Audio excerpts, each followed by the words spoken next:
En Asie, la francophonie est-elle morte? Quelles seraient les conditions d'une renaissance? Non, je crois que la francophonie n'est pas morte en Asie, mais simplement on constate quand même que l'anglais agit dans ces pays, notamment du sud-est asiatique,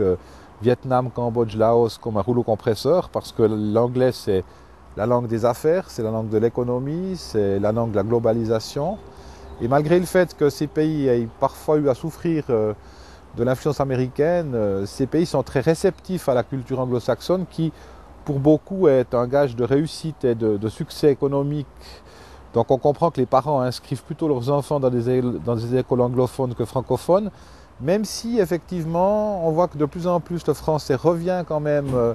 en première ligne, dans la mesure tout d'abord où il y a une prise de conscience, je crois, de la part des gouvernements de ces pays sur le fait qu'il ne faut pas qu'on n'enseigne que l'anglais. Et donc il y a pas mal de lycées qui ont vu le jour ces dernières années, Cambodge, Laos ou Vietnam.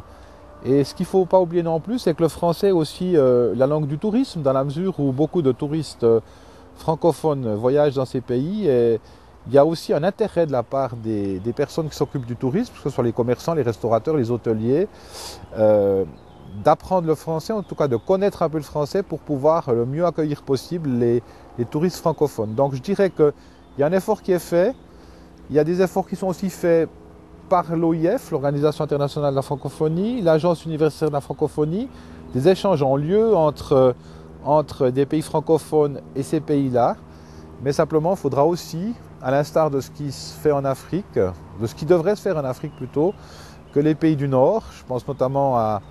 la France, la Suisse, la Belgique par exemple, ou le Canada en Amérique du Nord,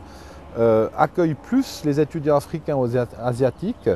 parce qu'à l'heure actuelle, ces étudiants vont plutôt dans les pays anglo-saxons parce qu'ils ont des possibilités financières de bourse, ce qui n'est pas toujours le cas.